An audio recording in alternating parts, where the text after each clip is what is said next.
Week 7 is in the books, and that means it's time to hit those waiver wires to find players that can add value to the back end of your rosters. And first and foremost, I want to highlight a couple of players that are already very highly rostered, but not exactly 100% that I think need to be. And that includes Jameis Winston, quarterback for the Cleveland Browns, Sean Tucker, running back for the Tampa Bay Buccaneers, Juwan Jennings and Ricky Pearsall, wide receivers for the San Francisco 49ers, Theo Johnson, tight end for the New York Giants, and Jatavion Sanders, tight end for the Carolina Panthers. Again, all these guys are rostered in well over 90% of Dynasty leagues out there, but not exactly 100%. So double check your waiver wires and immediately add these guys if they are available. All right, now I'm sure as everybody knows, the big quarterback injury this week was Deshaun Watson tearing his Achilles. And while everyone has been stashing Jameis Winston already, and I mentioned him as a double check player in case he's still on waivers, the actual backup quarterback this week for the Browns was Dorian Thompson-Robinson up until his injury. Now, I do believe that Jameis Winston will be the starting quarterback moving forward, even if DTR is actually healthy, but I still think that he's worth an add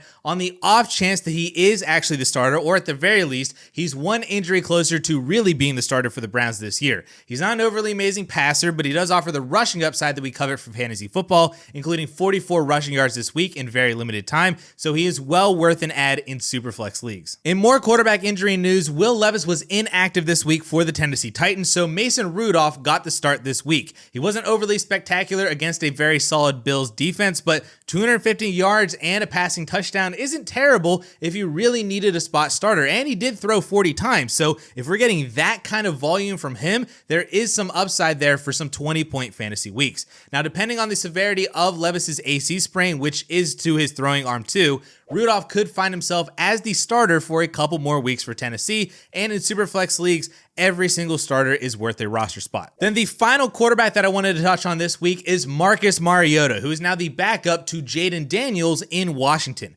Daniels left the game early this week with an injury, and Mariota was able to put up 200 yards and 2 touchdowns in his stead, plus an extra 34 rushing yards for nearly 20 fantasy points off the bench. The Commanders did say that Daniels' injury is not severe, and because they were blowing out the Panthers from almost the start of the game, they didn't want to risk Daniels coming back in and getting hurt more, which is very encouraging for Jaden Daniels managers. But this game is at least an indication to me that Mariota should be rostered in every single Superflex league, especially if you have Jaden Daniels. Should Daniels' injury actually be worse than believed, or he aggravates the injury in practice or some other game later on in the future, Mariota is one of the better backups in the league with a ton of NFL experience and rushing upside, especially in a now high-powered Washington offense. Do not wait for Jaden Daniels to actually get hurt and miss time, so pick up Mariota right now. Moving on to running back, I think I've mentioned Dearness Johnson for a couple of weeks now, but with ETN actually hurt enough to be inactive,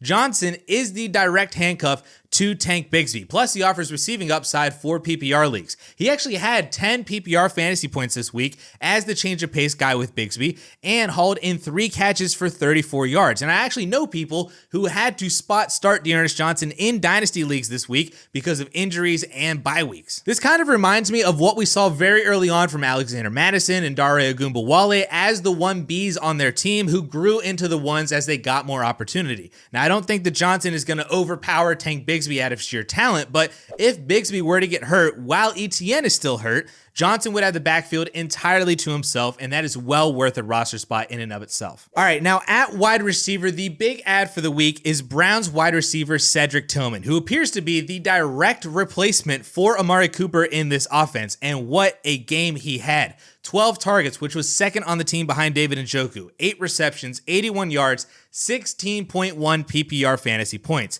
Now, it's unfortunate that this could have been Amari Cooper's stat line without Deshaun Watson in this offense, but hey, he's got Josh Allen now, so we get Cedric Tillman seeing huge target numbers and producing well with those targets. Especially if Jameis Winston is the starter for the remainder of the year, he is going to love a huge target like Tillman on the outside, whether he's actually open or not. So Tillman needs to be rostered in every single league possible. Moving on, we have another week, another Chiefs wide receiver getting hurt, and another week where that just does not matter for Patrick Mahomes because he just keeps on winning football games. But with Juju Smith-Schuster leaving the game with a hamstring injury, the assumption would be that someone fills that wide receiver role that Rashee Rice originally had and that Juju filled in for week 6, and my bet for that would be Mecole Hardman right now. He didn't actually have any tremendous numbers this week, only 1 catch on 2 targets, but he did have an end-around rushing touchdown at the end of the game, and he's got more experience in the NFL and this offense than basically anyone else besides Travis Kelce.